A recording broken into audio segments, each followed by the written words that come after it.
निज पकेटरे एहाकू रखी दियंतु। 5 मिनिट्रे से नारी तुम पाखकू आसीबा पई बाध्य हेब। जहाँ चाहिए ता करिब।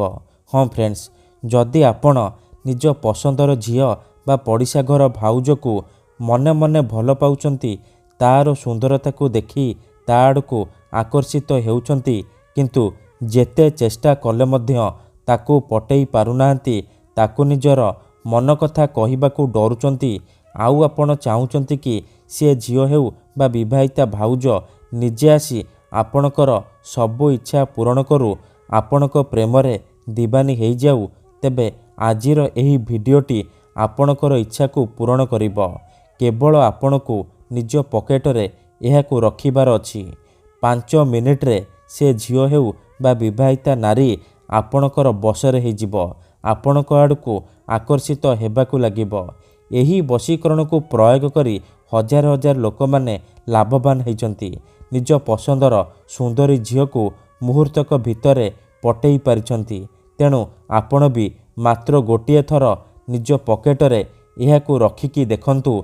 ग्यारंटी देउची, जेउ झियो पटु नथिला से झियो आपे आपे पटिजिब, आपणकू भल पाउची बोली कहिब। जेउ पड़िशा घर भाउज को आपण दिन राति भाबुछंती, सीए हाथ धरी रूम को डाकिब, जहाँ चाहिए ताहा करिब। नमस्कार फ्रेंड्स, ओडिया फंडा चैनल को आपण मानकू स्वागत। आजिर एही भिडियोटी रे मु आपनकू शिखेइबी आपण किपरि झियो पटेई पारिबे। पड़िशा घर भाउज को निज बसरे करी ताठारू निजर मन मुताबक काम हासिल करि पारिबे। एही वशीकरण एते शक्तिशाली कि जे भी एहाकू करिछि सफल हेइछि। वर्ष वर्ष धरी भांगी जाइतिबा पुराना प्रेम को फेराई आनी पारिछि। सासू नणंद दियर भाउज काहाकू भी निज बसरे करी ताठारू निजर मन मुताबक काम हासिल करि पारिछि। तेणु एहाकू आपण भाबिचिंती प्रयोग करिवे। मनरे कोनोसी खराब उद्देश्य किंबा कोनोसी खराब काम पई आपण एही वशीकरण को प्रयोग करिवेनी, काहेकि ना एहार कोनोसी प्रकार काट नाही।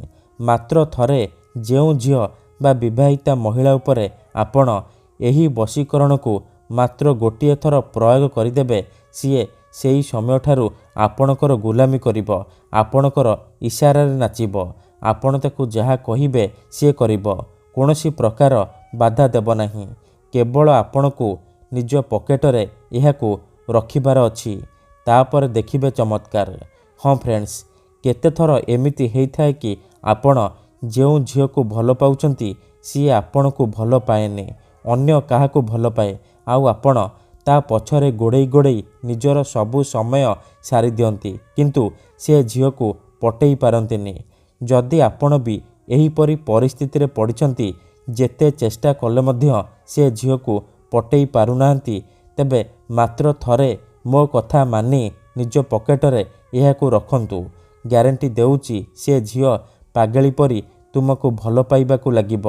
निजे तुमको फोन करिब, भल पाउची बोली कहिब, आपणकू छाड़ी गोटे मुहूर्त भी रही परिबनी।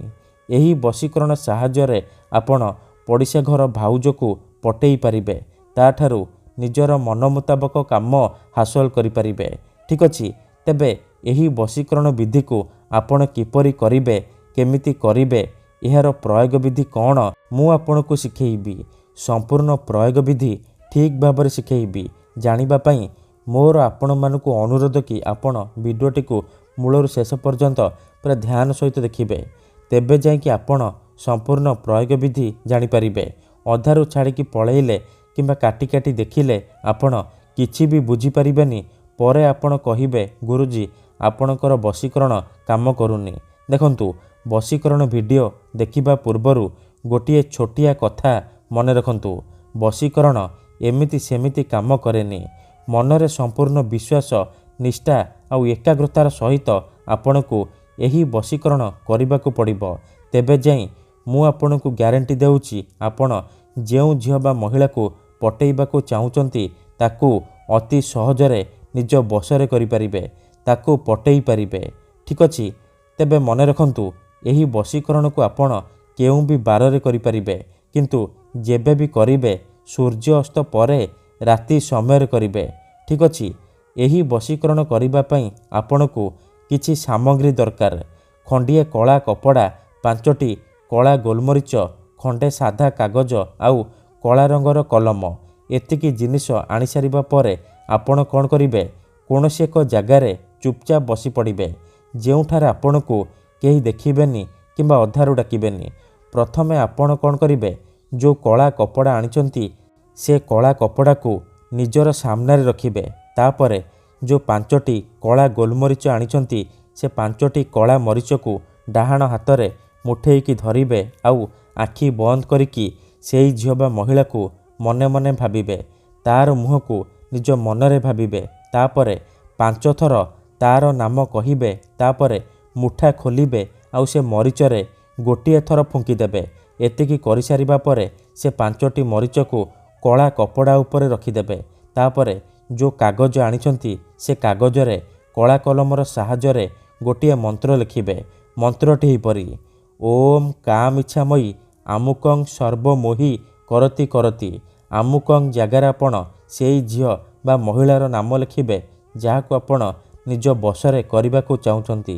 ମନ୍ତ୍ର ଲେଖିସାରିବା ପରେ ସେ କାଗଜକୁ ଭଲ ଭାବରେ ମୋଡ଼ିକି ସେ କଳା କପଡ଼ା ଉପରେ ରଖିଦେବେ। ଏତିକି କରିସାରିବା ପରେ ସେ କଳା କପଡ଼ାକୁ 3ଟି ଗଣ୍ଠି ପକାଇକି ବାନ୍ଧିଦେବେ। ସେ ଯେଉଁ ପୁଟୁଳିଟି ହେଇଯିବ ସେ ପୁଟୁଳିକୁ ଆପଣ 3 ଘଣ୍ଟା ପାଇଁ ନିଜ ପକେଟରେ ରଖିବେ। 3 ଘଣ୍ଟା ପରେ ଆପଣ କ'ଣ କରିବେ, ସେ ପୁଟୁଳିକୁ ନେଇକି କୌଣସି ଏକ ବରଗଛ କିମ୍ବା ଓସ୍ତ ଗଛ ମୂଳରେ ରଖିଦେଇ ଚୁପଚାପ ଘରକୁ ଫେରି ଆସିବେ। ଗ୍ୟାରେଣ୍ଟି ଦେଉଛି, ଏତିକି କରିକି ଦେଖନ୍ତୁ। ଏହି ବିଧିକୁ କରିବା ମାତ୍ରେ 5 ମିନିଟ୍ରେ ପ୍ରଭାବ ପଡ଼ିବା ଆରମ୍ଭ ହୋଇଯିବ। ସେ ଝିଅ ହେଉ ବା ବିବାହିତା ଭାଉଜ ଆପଣଙ୍କର ବଶରେ ହୋଇଯିବ। ଧନ୍ୟବାଦ।